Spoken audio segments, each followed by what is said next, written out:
Recording by John Nicholson. King Solomon's Mines by H. Rider Haggard. Dedication. This faithful but unpretending record of a remarkable adventure is hereby respectfully dedicated by the narrator, Allan Quatermain, to all the big and little boys who read it.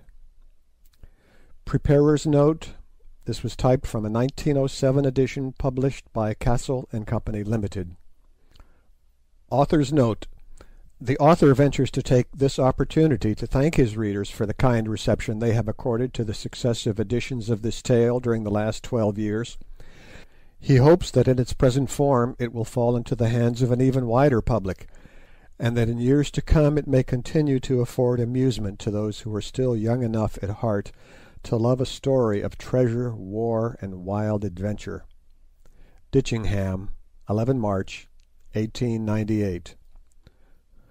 Postscriptum.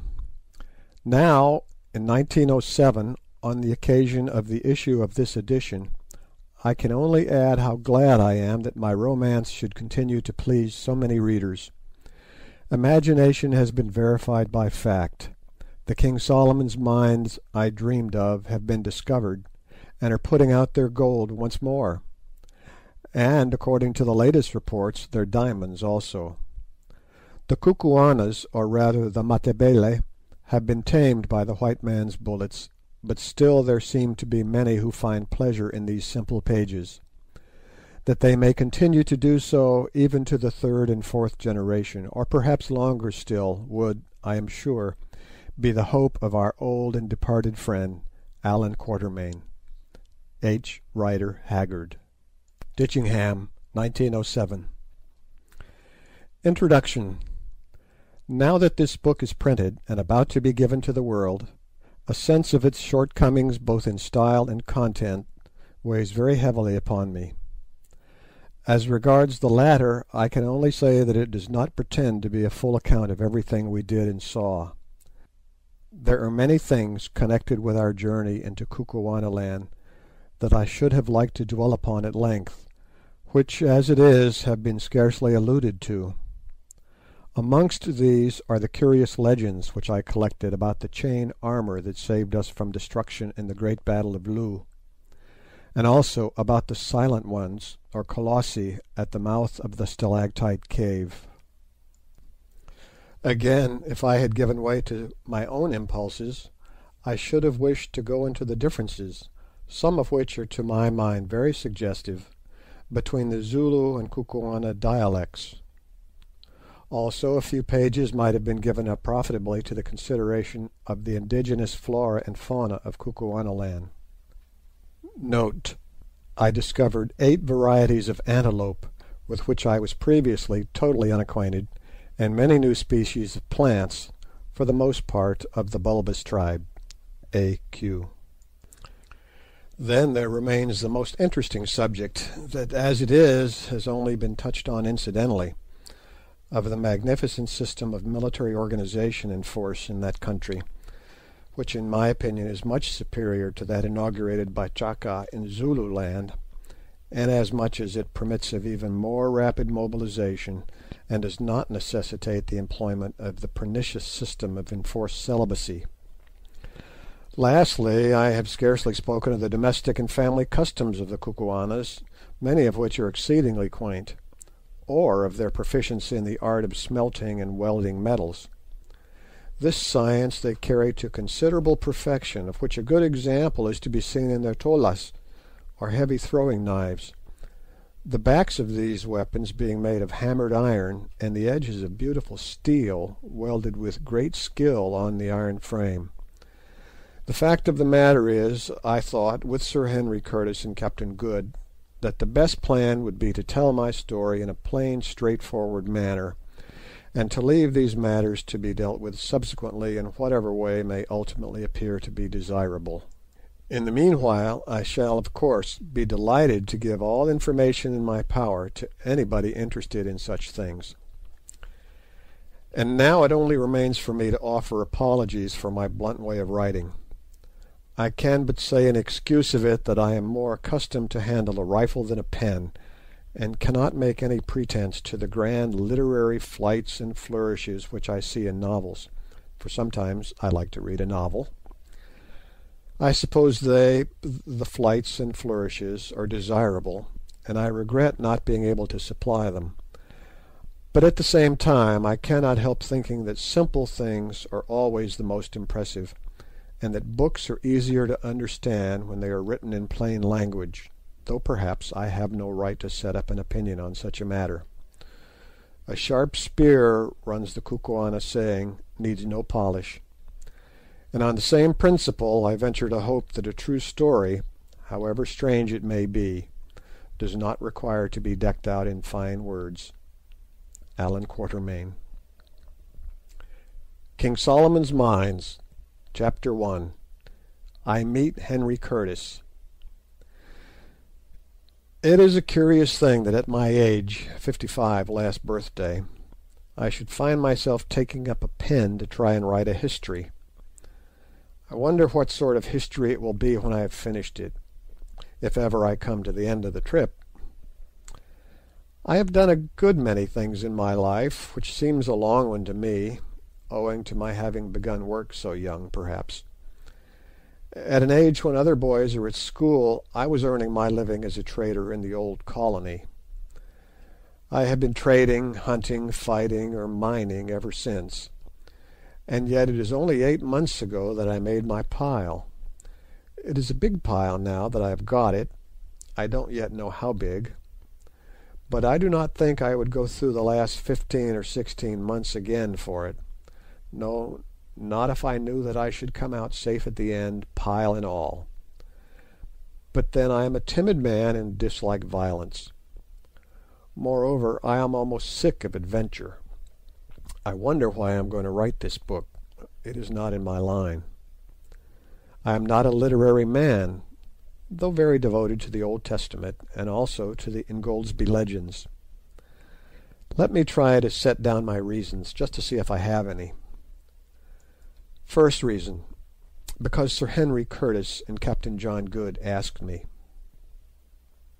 Second reason, because I am laid up here at Durban with the pain in my left leg.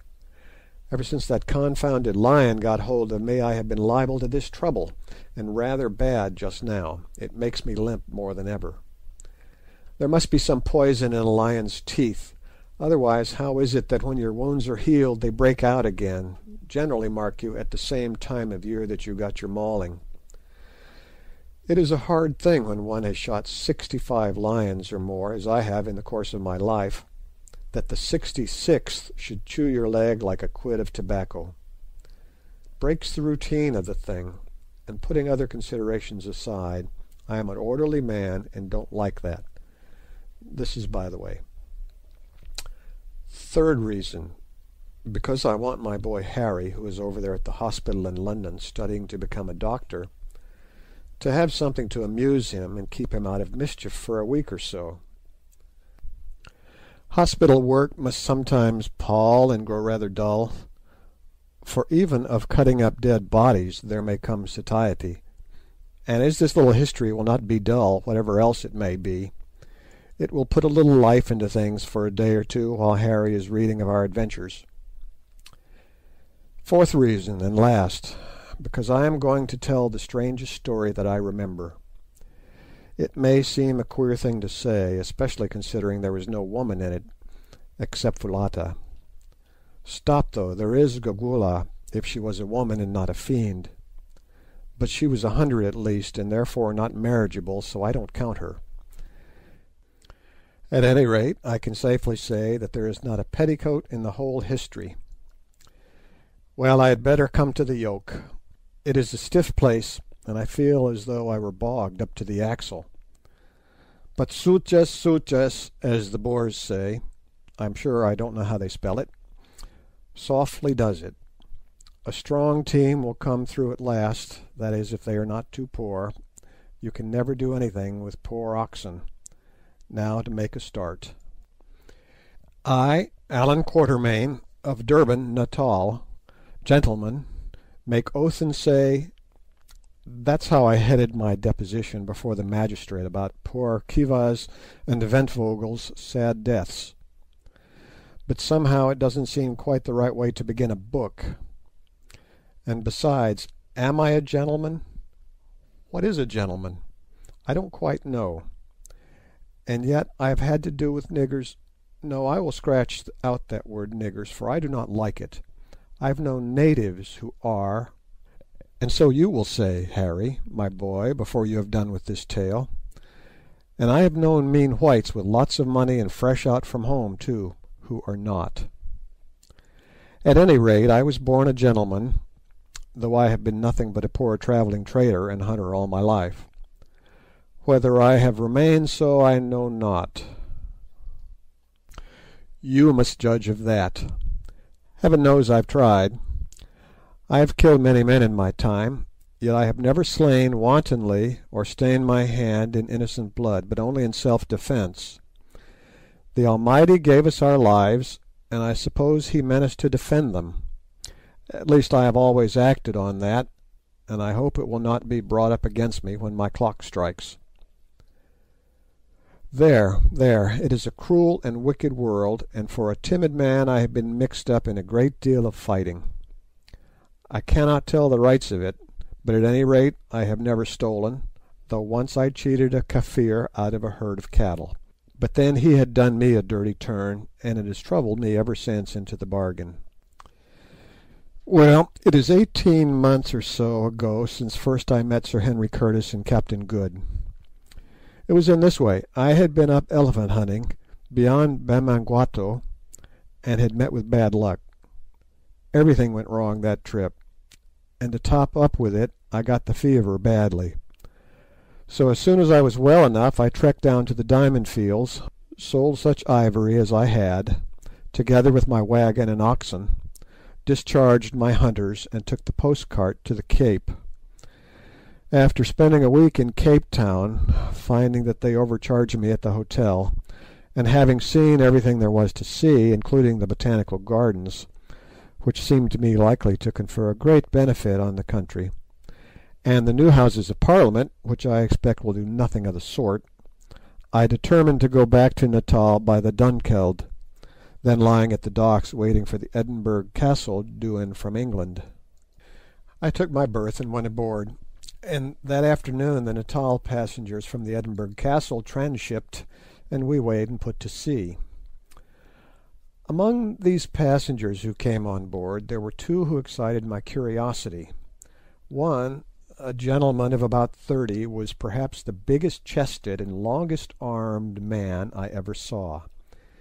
He had yellow hair, a thick yellow beard, clear-cut features, and large grey eyes set deep in his head. I never saw a finer-looking man, and somehow he reminded me of an ancient Dane. Not that I know much of ancient Danes, though I knew a modern Dane who did me out of £10.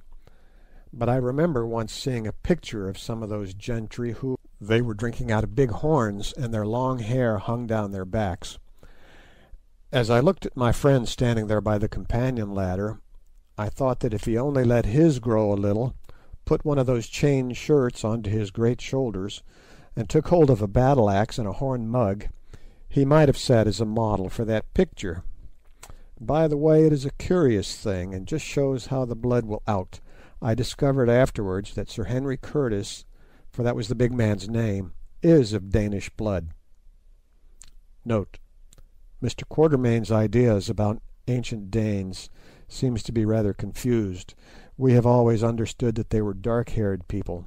Probably he was thinking of Saxons. Editor. He also reminded me strongly of somebody else, but at the time I could not remember who it was. The other man who stood talking to Sir Henry was stout and dark and of quite a different cut.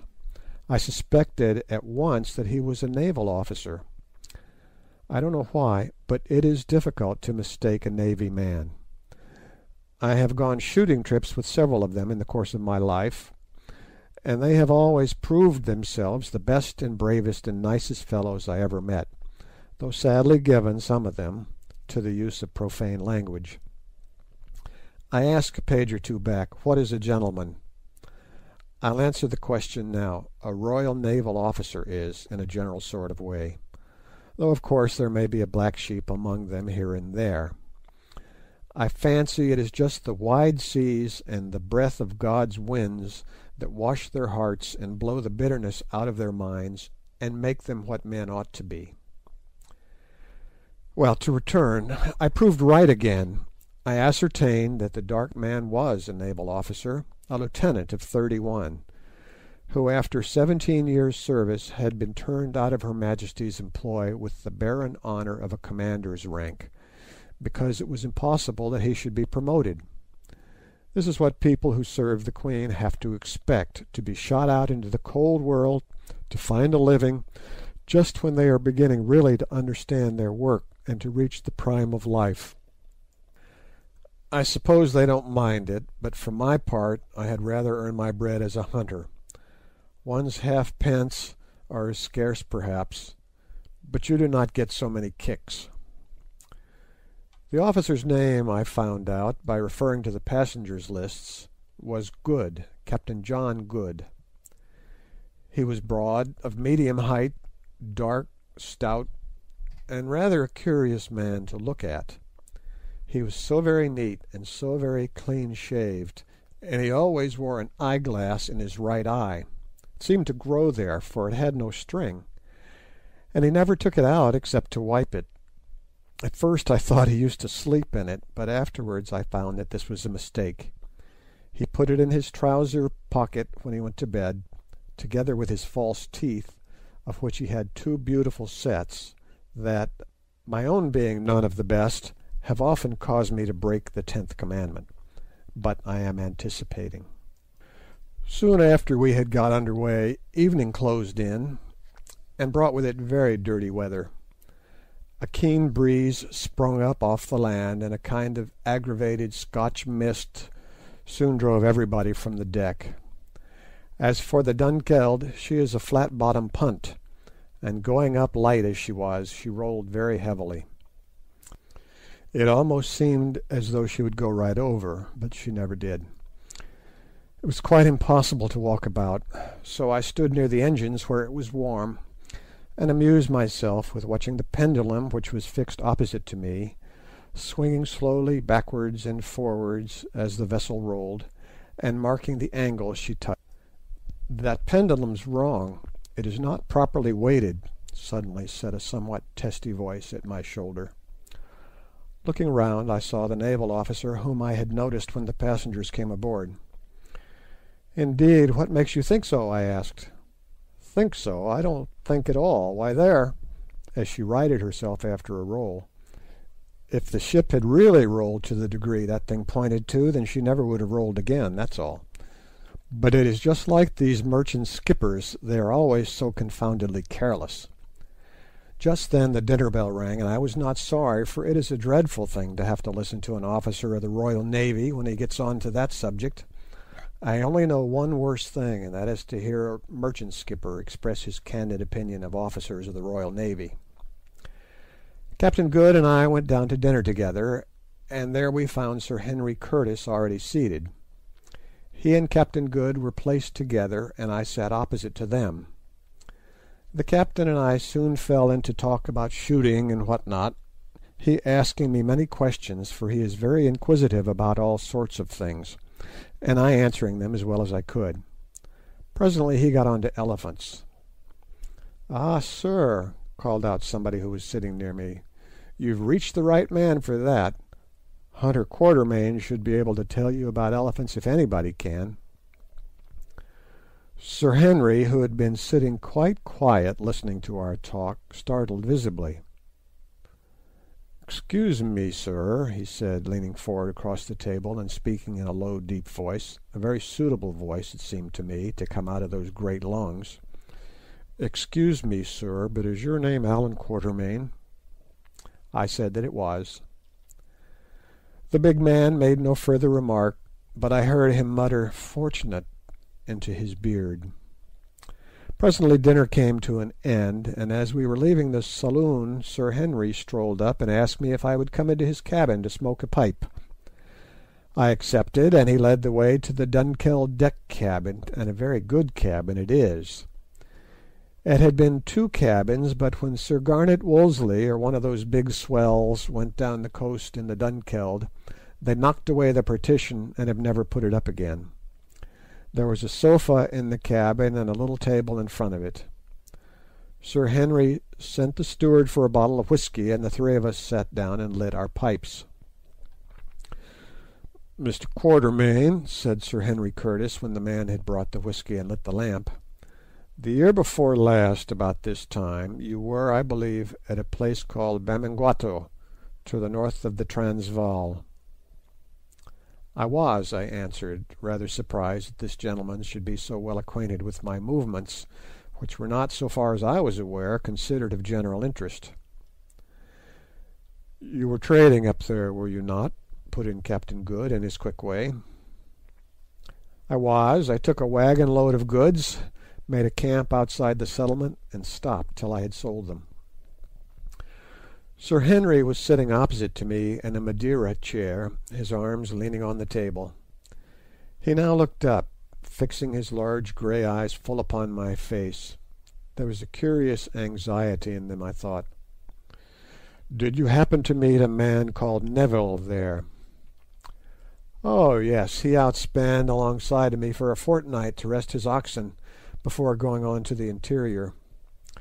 I had a letter from a lawyer a few months back asking me if I knew what had become of him, which I answered to the best of my ability at the time."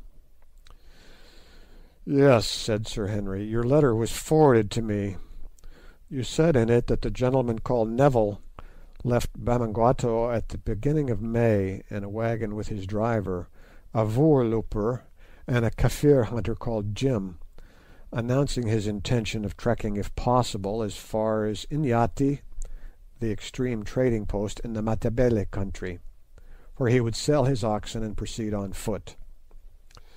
You also said that he did sell his wagon, for 6 months afterwards you saw the wagon in the possession of a Portuguese trader, who told you that he had bought it at Inyati from a white man whose name he had forgotten, and that he believed the white man with the native servant had started off for the interior on a shooting trip." "Yes." Then came a pause.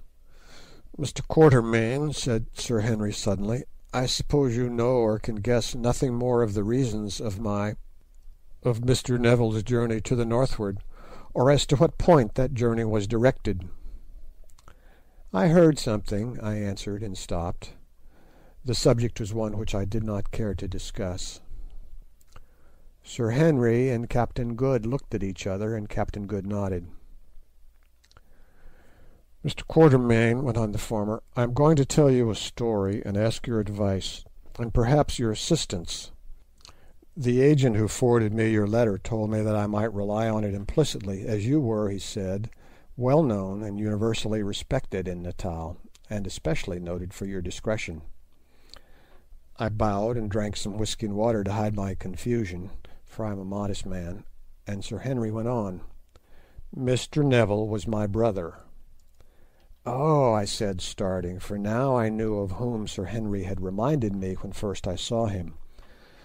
His brother was a much smaller man and had a dark beard, but now that I thought of it, he possessed eyes of the same shade of grey and with the same keen look in them. The features, too, were not unlike. "He was," went on Sir Henry, "my only and younger brother. Until 5 years ago I do not suppose that we were ever a month away from each other. But just about 5 years ago a misfortune befell us, as sometimes does happen in families. We quarrelled bitterly, and I behaved unjustly to my brother in my anger." Here Captain Good nodded his head vigorously to himself. The ship gave a big roll just then, so that the looking-glass, which was fixed opposite us to starboard, was for a moment nearly over our heads, and as I was sitting with my hands in my pockets and staring upwards, I could see him nodding like anything. "As I dare say you know," went on Sir Henry, "if a man dies intestate and has no property but land, real property is called in England, it all descends to his eldest son. It so happened that just at the time when we quarrelled, our father died intestate. He had put off making his will until it was too late. The result was that my brother, who had not been brought up to any profession, was left without a penny. Of course, it would have been my duty to provide for him, but at the time the quarrel between us was so bitter that I did not, to my shame, I say it, and he sighed deeply, offer to do anything. It was not that I grudged him justice, but I waited for him to make advances, and he made none. I am sorry to trouble you with all this, Mr. Quatermain, but I must make things clear. Good? Quite so, said the captain. Mr. Quatermain will, I am sure, keep this history to himself.